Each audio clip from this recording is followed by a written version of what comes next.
Ya, baik. Assalamualaikum warahmatullahi wabarakatuh. Sugeng Dalu, salam sejahtera untuk kita semua. Om Swastiastu, Namo Buddhaya, salam kebajikan, salam. Yang saya hormati Pak Ketum dan para Ketum PT Kagama malam ini diwakili oleh Mbak Belinda.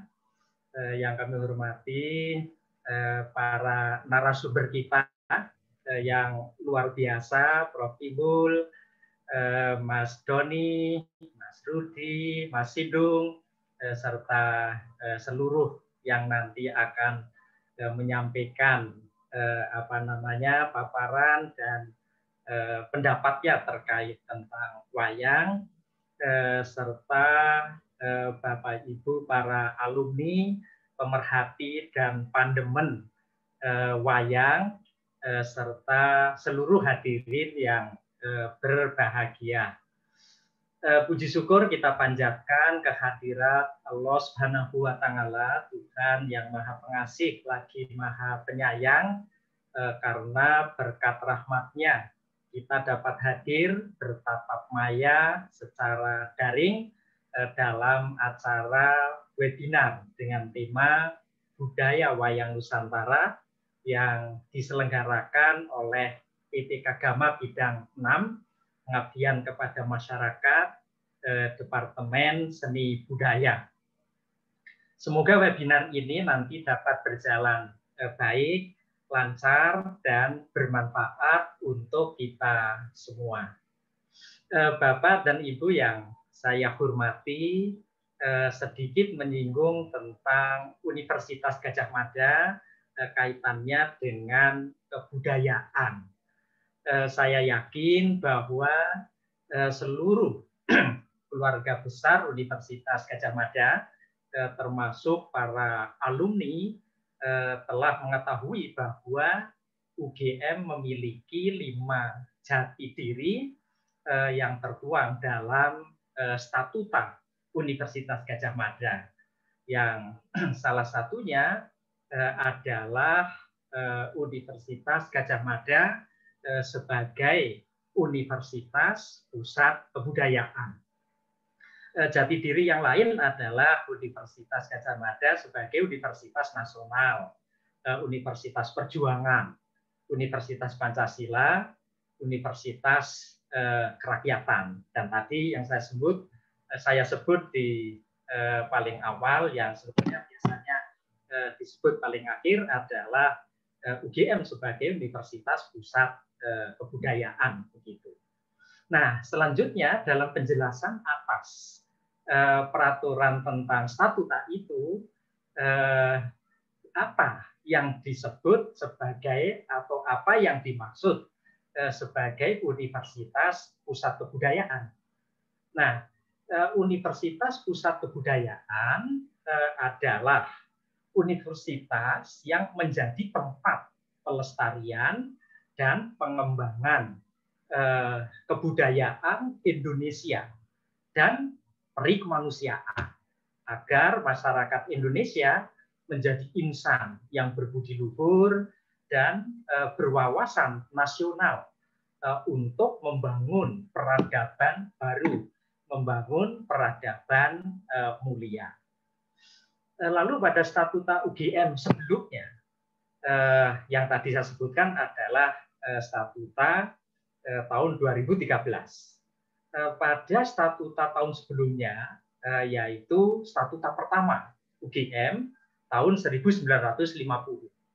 Pada pasal 1 disebutkan bahwa Universitas Gadjah Mada adalah Balai Nasional Ilmu Pengetahuan dan Kebudayaan bagi pendidikan dan pengajaran tinggi.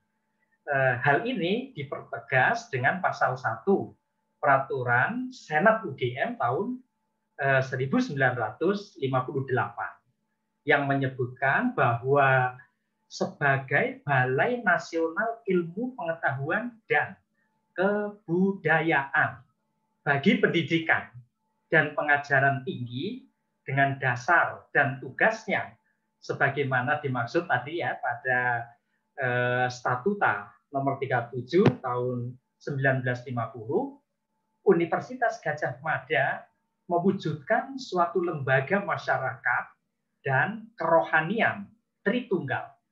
Ialah lembaga ilmu pengetahuan, lembaga kebudayaan, dan lembaga pendidikan dan pengajaran yang dengan dasar dan segala tugasnya itu bertujuan pokok untuk demi kelangsungan dan kepentingan kehidupan kemanusiaan pada umumnya dan guna perkembangan kebangsaan dan perkembangan rakyat pada khususnya, menalurikan dan menyampaikan ilmu pengetahuan dan kebudayaan kepada anak keturunan. Nah, tertulisnya semacam itu. Jadi, di balik jati diri sebagai universitas pusat kebudayaan ini tersirat nilai-nilai yang menjadi komitmen UGM, yaitu komitmen UGM pada pendidikan dan pengajaran yang tidak dapat dilepaskan dari nilai-nilai kebudayaan, baik kebudayaan lokal, kebudayaan nasional dan internasional. UGM diberi tugas untuk melestarikan dan mengembangkan kebudayaan Indonesia. UGM diharapkan sebagai titik tumpu penggerak pembangunan peradaban baru Indonesia dan dunia dengan mengembangkan kebudayaan nasional yang merupakan titik temu dan puncak-puncak kebudayaan daerah dan kebudayaan dunia. Jadi mulia sekali sebetulnya yang diemban oleh Universitas Gadjah Mada. Bapak dan Ibu yang berbahagia, wayang. Wayang yang merupakan jenis seni pertunjukan rakyat di Indonesia. Saya pecinta wayang dan dulu ketika masih sampai SMA itu kalau nonton sampai pagi ya di desa-desa begitu. Kalau ada orang nanggap wayang gitu.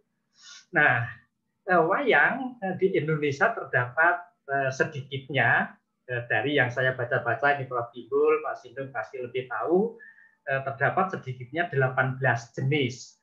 Di antaranya adalah ada wayang kulit Purwo, wayang golek Sunda, wayang orang, wayang Betawi, wayang Bali, wayang Banjar, wayang Suluh, wayang Palembang, wayang Krucil, wayang Tengul, Timplong, Kancil, Rumput, Cepa, Jemblung, Sasa yang di Lombok, wayang Beber, dan masih banyak lagi.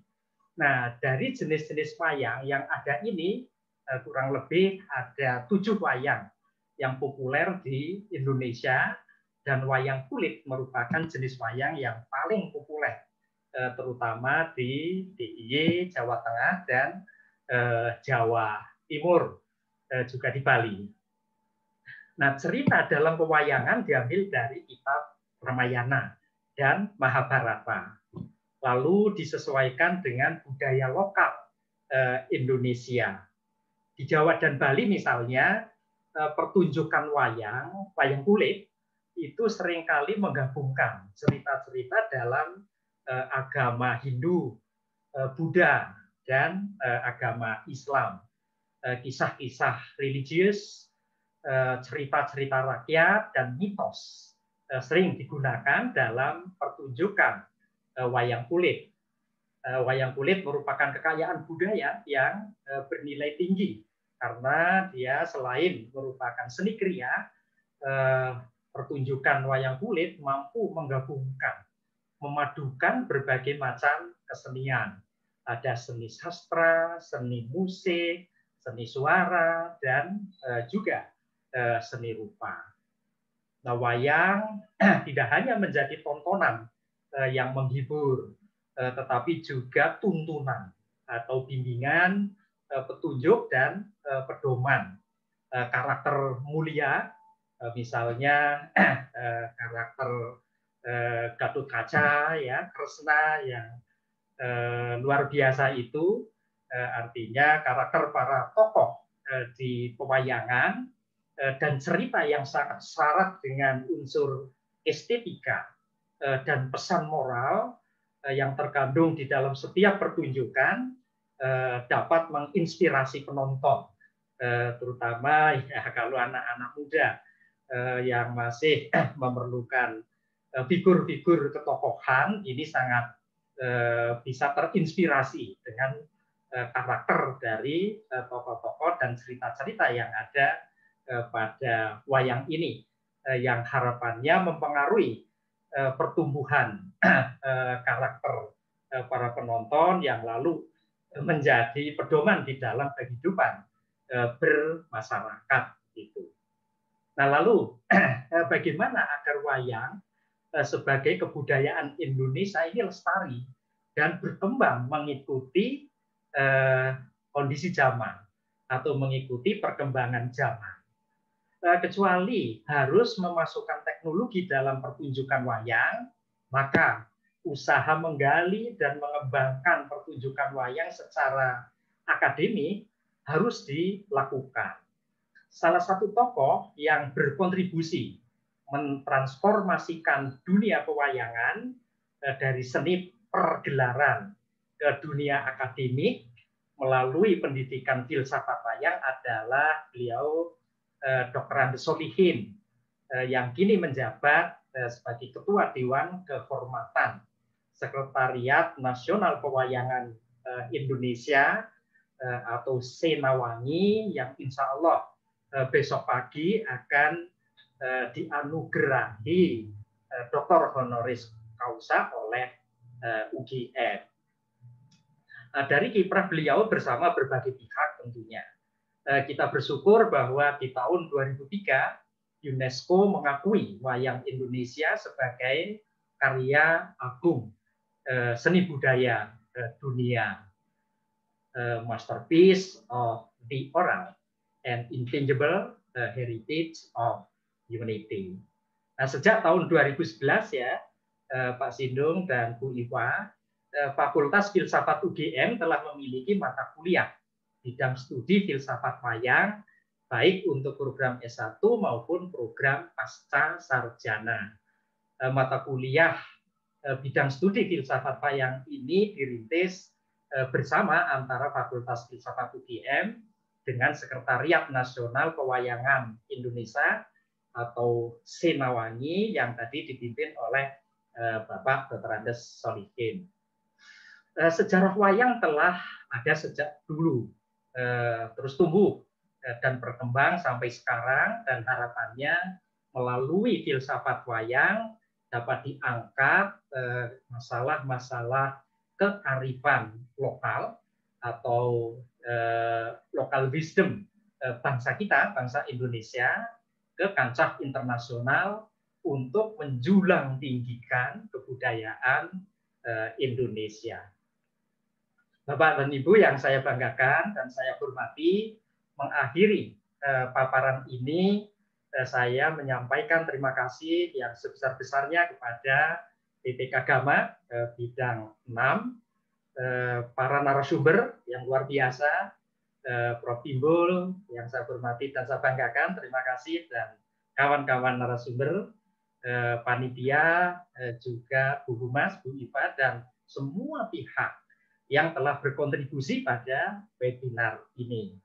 Marilah kita terus bekerja sama, bergotong royong, dan bersinergi agar kerja dan karya kita dapat memberikan solusi bagi berbagai persoalan bangsa, dan harapannya juga bisa berkontribusi pada solusi persoalan dunia. Selamat berwebinar, semoga lancar dan sukses. Kita berharap bangsa Indonesia menjadi bangsa yang tangguh menghadapi berbagai tantangan termasuk pandemi COVID-19 ini. Terima kasih, ada hilaf dan salahnya mohon maaf. Salam sehat untuk kita semua. Wassalamualaikum warahmatullahi wabarakatuh. Om Santi, Santi Om. Tamu budaya. Sugeng dalu. Matur nuwun.